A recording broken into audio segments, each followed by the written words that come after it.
Hello, and welcome to the Point Church podcast. We're really glad you're here. Before we jump in, if you'd like to stay connected, you can download the Point Church app. It's a simple way to find messages, resource, and what's happening. And if this podcast is helpful, take a moment to like, subscribe, and share. You can find us on YouTube, Spotify, Apple Podcasts, and Amazon Music. Let's get into today's episode. Hello, everyone. Welcome back to day 4 of our 40-day Lent series of podcasts. We've been going through the book of Matthew with Pastor Sam, and today we're in chapter 2 of Matthew, starting in verse 13, and we titled this one, The Massacre. So you're about to see why. So picking up in verse 13, it reads, "After they were gone, an angel of the Lord appeared to Joseph in a dream, saying, 'Get up, take the child and his mother, flee to Egypt, and stay there until I tell you. For Herod is about to search for the child to kill him.'" Direct to the point. Yeah, Like a lot of urgency in the dream. Like, get up. Like, not even allowed to finish sleeping. yeah. Like, right now, go. And again, this angel is coming to Joseph, and I mean that's some big words to kill him, right? Yes, yeah. So, and this is obviously, like, as we talked about yesterday, our last one, that was because, he wanted to find the child to worship him, and then he, like, flies into, he's just so angry because these men went back a separate way because they were warned that Herod is dangerous. Yeah. And we'll talk about that more in a second, about what kind of king Herod was. Yeah. So picking up in verse 14, it says, "So he got up, took the child and his mother during the night, and escaped to Egypt. He stayed there until Herod's death, so that was spoken by the Lord through the prophet might be fulfilled. 'Out of Egypt I called my son.'" There again we see the bold letters. Yep. So what prophet is that coming from? This one comes to us from Hosea chapter 11, where the prophet, who is similar to the time period of the last two we've talked about, Micah and Isaiah. He's a little bit before them, but he is, again, reminding the people of Israel that God called them out of slavery, which was in Egypt, calls them out, but doesn't just call them out of slavery. He calls them into being a son, into being a daughter. That the prophet was reminding the people of Israel 700 years before Jesus' birth, there's going to be my own son I'll call out of Egypt, but like all who follow him will also come out of their own slavery, as we've talked about. That Jesus was like the new Joshua. Now he's like a new Moses, also leading people out of slavery. So God is calling his son out of Egypt, out of slavery. Well, this is where we go with it. Yep, this is the heavy part. Yeah, and maybe give a little background of this passage we're about to read before I read it. Okay. So that way, because this one can get a little tricky. So Herod, who's looking for the child, we have stays in Egypt until Herod's death, spoken by the Lord to fulfill the prophecy. Then it almost like rewinds a little bit and says, so before Herod dies, here's what he does. Yeah. Here's how he reacts to realizing that Jesus, the King of the Jews, has slipped between his fingers. Here's like how he reacts. Yeah, starting verse 16, it says, "Then Herod, when he realized that he had been outwitted by the wise men, flew into a rage. He gave orders to massacre all the boys in and around Bethlehem who were 2 years old and under, in keeping with the time he had learned from the wise men. Then what was spoken through Jeremiah the prophet was fulfilled. A voice was heard in Ramah, weeping in great mourning, Rachel weeping for her children, and she refused to be consoled because they are no more." Yeah. So Herod realizes these wise men show up looking for the King of the Jews. Yeah. And he wants to find him. He's in Bethlehem, is what they think. So the wise men don't come back. he flies into a rage because he realizes he's been tricked. So he says, kill all the boys in and around Bethlehem who are about 2 years old and under.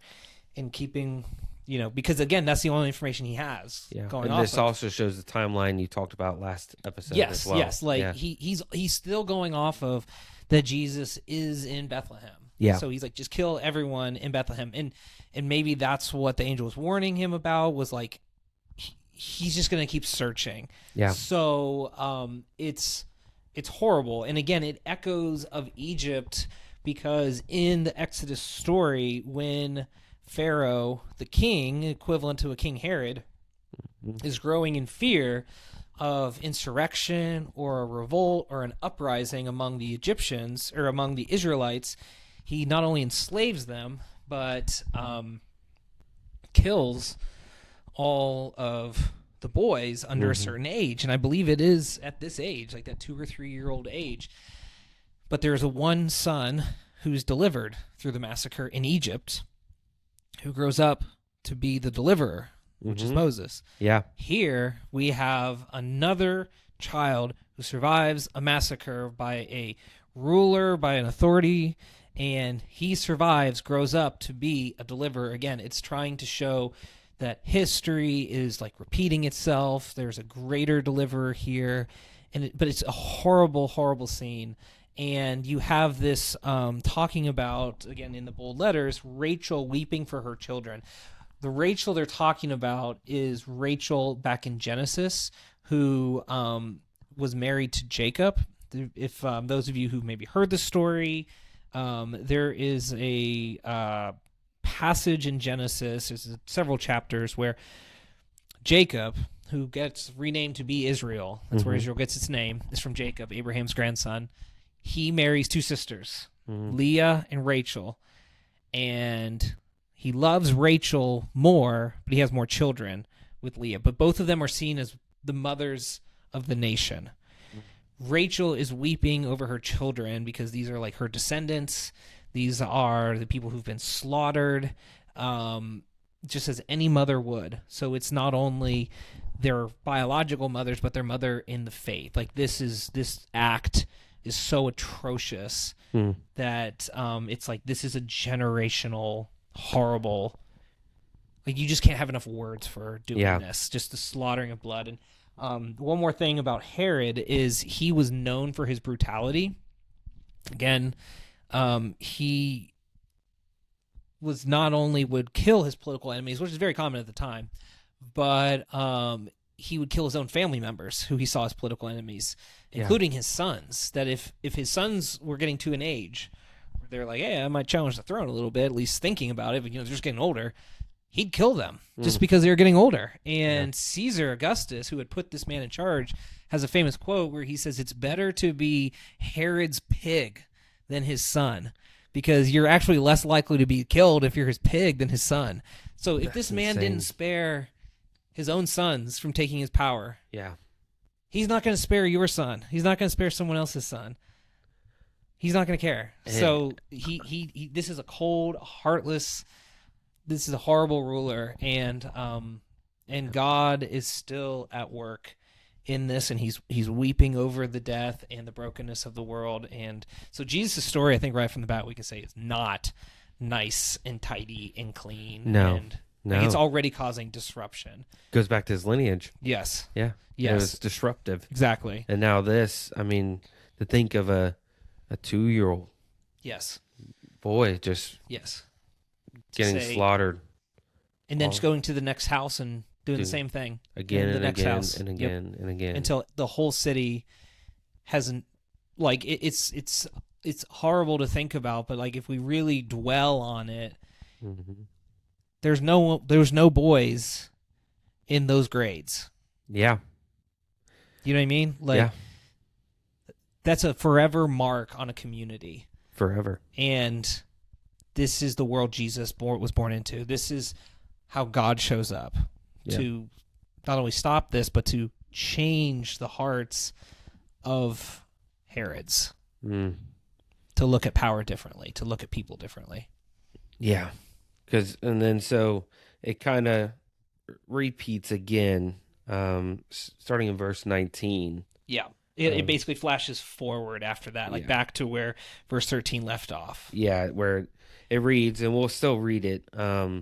After Herod died, an angel of the Lord appeared in a dream to Joseph in Egypt, saying, "Get up, take the child and his mother, and go to the land of Israel, because those who intended to kill the child are dead." So he got up, took the child and his mother, and entered the land of Israel. Yep. But when he heard... Well, we'll pause it right there for a hot second, because, again, some people may be wondering, and I've wondered this too, like, so how long did they wait? Like a week? Like, is this a month? Because, again, Herod's a famous figure. We have his birth and his date of death. So by most historical accounts, as you bring in when the census was taken by Caesar, when you take in the death of Herod and you line that timeline up, and these angels seem to be pretty prompt on their timeline, so it seems like they're operating in real time. Most scholars speculate Jesus is about 8 years old. 8 years old. So that's why Herod said kill all the 2-year-olds, because they're thinking he's about 2 at that time. So this is about 6 years later. So he's about 8 years old, and he's being called out of Egypt. Okay, yeah. And picking up in verse 22, but when he heard that... I think you're talking about Joseph, like when Joseph heard. When he heard. When Joseph heard. Okay, and that name is... Archelaus. Archelaus was ruling over Judea in place of his father Herod. He was afraid to go there. I want to stop there because I've always had a question. Yeah. Why was he afraid to go there? Yeah, because it's like, wait, I thought we were going to go back. Yeah.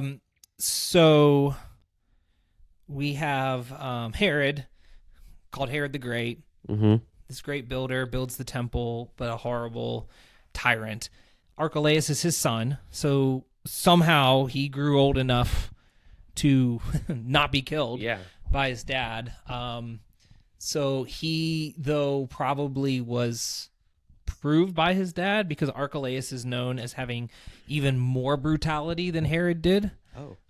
He didn't build on the same level that Herod did.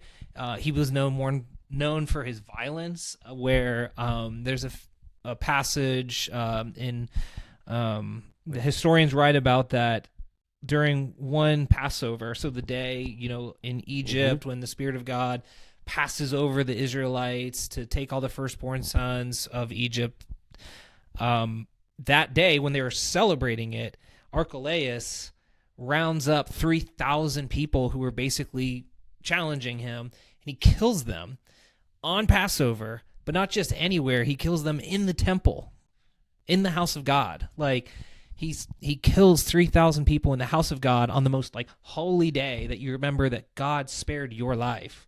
He kills 3,000 people in God's house. So this guy is father like son. Yeah, but more. And so I mean, because you look at Herod killing children, and then you get this guy in one day killing 3,000 in a temple. Yes, because where Herod the Great, his father, killed this, and I might be misquoting it, but Bethlehem again is small. It's a small town. So there have been some that have speculated what the population was. Then you do the math of 2-year-olds, and they're it's probably between 30 and 40 kids, which is still horrible, of course. But it's not 3,000. Yeah, you know what I mean. It's a strategic killing. It's not a bloodlust. This is almost bloodlust. What Archelaus is known for. And so when news like that breaks out, this is why Joseph's we are not going anywhere near this guy, because he's gonna, if his dad was crazy about killing Jesus, his son's gonna be worse, even worse. The father's desires grow in the son, and I think he didn't last that long as a ruler, because the people hated him so much that they appealed directly to Caesar over in Rome. And Caesar actually listened to the people and removed Archelaus and put him in Gaul, which is France. So he was you're going to go live in France now. You can still stay in the kingdom and rule because you have some political power, but you're done. That's how bad he is. He doesn't have 30 years of reigning. He's just a little bit, and just so bad. Everyone's Nope. Get Yeah, out of you're here. done. You're done. You're done. Yep. Because again, it goes into Joseph, and being warned in a dream, he withdrew to the region of Galilee. So I want to stop there because now, there's been a lot of places that we have named out and stuff. And, Yep. if you're reading this for the first time or just need a fresh reminder, kind of where is Galilee? Yeah. Because as growing up, I thought all these places, were many, like it was kind of like states, right? Like Galilee was over here. It took so long to get there, but if you really look at the map, they're actually kind of closer. That's together. exactly what I was doing. Yep. Yeah. They're just like, it's not a large area. Like, I mean, it's large, but you could walk it. People walked. Yeah. Everywhere. Mm-hmm. But Galilee is more. It's not Jerusalem. It's not the center. It's more up north. It's very lush. It's very green. It's a fishing community, but it's a backwater town.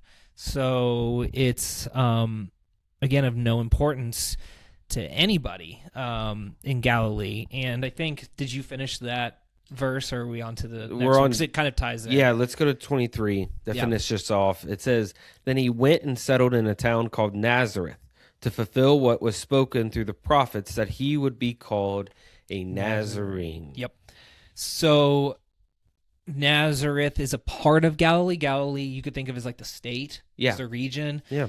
Nazareth is a small town there, so he's in the backwoods of the backwoods. Mm-hmm. Actually, a really good place if you think about hiding. Yeah, if you're an trying to important hide child. from this. Yeah, like you don't want to hide in maybe New York City. Yeah. You want to hide, somewhere out that like, who, where, what, like never heard. Why of would that anyone place. even look there? Yeah, like no one.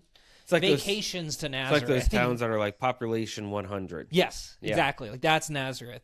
And so, but to be called like by the Nazarene, to be called a Nazarene is again an Old Testament prophecy where it's clear. Like God is saying he's going to be born in Bethlehem, but he's going to be a Nazarene. So it's like he spells it out. Yeah. But no one could have predicted these were the circumstances. Mm-hmm. But anyone who was really tracking, which we can do because we have the benefit of history and of time and looking back, we can be like, oh, okay, that's how that gets fulfilled. But the main takeaway about him being a Nazarene is that it's not important. It's a forgotten place. It's an irrelevant place. It's a poor place. Mm-hmm. And that's where God lives for the majority of his life. Yeah. Like, he comes to public ministry at like 30. Yeah. And lives till about 33. Yeah. It's like 3 years of public ministry. So for 30 years or about 8 to 30, so 22 years, he spends his life, 2/3 of his life, in a backwaters town with a few hundred people. Mm-hmm. Just yeah, like and like that's it, but again it shows that God comes in unexpected ways, obscure places, hidden places, that you don't have to be in the center of society, the center of importance for God to be present and dwell among you. Again, it's Emmanuel, God with us. And it also speaks. I keep going back to the lineage because it's important. It is of like what sets up the whole story. Because now you're seeing it of all these people who some of them were nobodies or anything. Yes, David was a nobody. Where God is dwelling with the nobodies, and it's like almost a perfect cover because no one would ever expect someone coming from Nazareth to do something incredible. Let alone God Himself coming from Nazareth. I think it's Nathaniel. During the early calling of the disciples, I think it's Nathaniel that says, "Can anything good come out of Nazareth?" Like he's almost like he's like making a riff, like it's like a joke in Israel. Be like Nazareth, like nothing good comes out of Nazareth, and then they're like, "We think the Messiah's here," and they're like, "Well, he's a Nazarene." Yeah, he's a Nazarene. Like, what do you mean? Messiah. But they're like, "No, this is him. Like this is again, is not who they expected. It's not who they were looking for, but that's who he is." And so, yeah. And it's incredible. And, as we close out this time, coming up is when we're really going to get in to the ministry and to a special person, John the Baptist. Who looks a little bit more like you than he looks like me. Yeah, I've been compared look-wise to John the Baptist, which I think has great compliment. So Have you eaten any like Locusts. bugs or honey or anything like that? all over my beard all the time. Have Megan like brush it out. So next time we're going to be getting into that in Matthew 3. So thanks for tuning in, and we'll see you tomorrow.